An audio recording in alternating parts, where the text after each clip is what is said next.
Well, good news is we made it back from Massachusetts.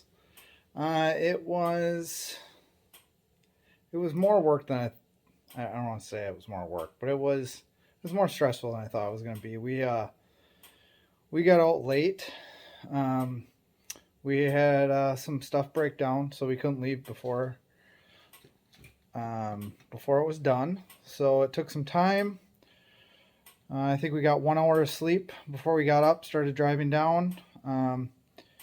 It's supposed to be 17, 18 hours, something like that, if you could drive without stopping for gas. I think we got down there after, man, it was like 23 hours. We were driving at night and the lights went out on the gooseneck. So uh, it probably took us 2.5 hours just to figure that out. Um, and then on the way back, of course, we had a snowstorm. So that was about 23 hours on the way back, too. But as you can see, we got it here. It's all set up, kind of, or at least trying to set it up. Um, right up there is actually where I was talking about we had to remove this main truss beam and box it out so that everything would fit up there. Um, Not the prettiest looking right now, but you can actually see I started to put some steel up in the corner there. Um, and actually, there's our RO. Um, it's the H2O 2000 here. That's what we picked up from Vermont. And actually, Joel from Christian's Meridian Maples, he dropped us off a bottler that he found used on somewhere. I think Lower Michigan maybe, and then he dropped us off a press. So nice stand, nice looking unit from H2O. We also, we bought this actually when we went down. We also have the 7.5 clear filter press from Leader 2. So we don't know which one we're going to keep. That one actually has a gear drive pump, which is kind of cool because then you don't need air. So pardon the mess in here. It's been a crazy few days for sure. I'm just trying to get everything ramped up. Joel's actually looking to see if we can get some roof jacks, so we can get the steam out of the building.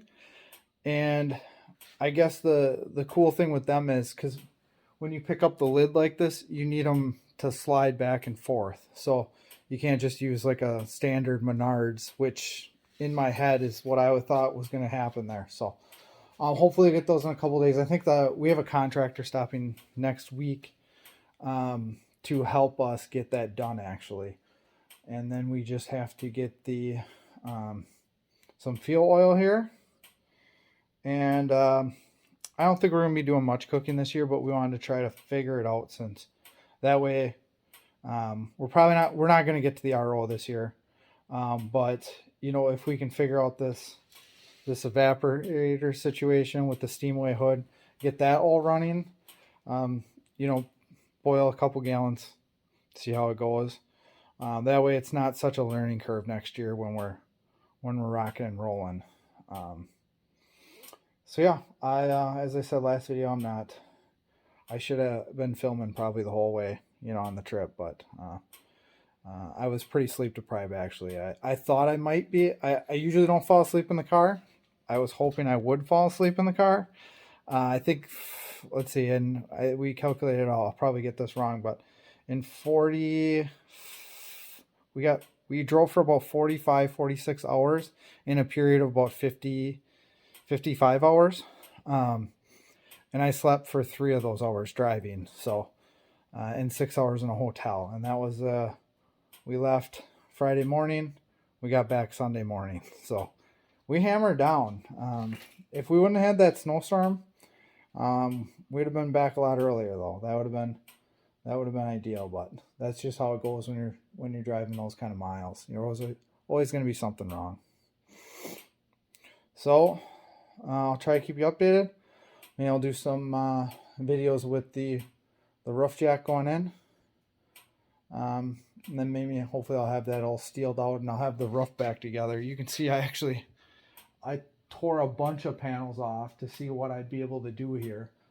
So I got tape back up, and now I got to start putting the plywood back in place. And we're gonna steel this whole ceiling out eventually too, and probably the walls. So this is obviously an old milk house, so it's not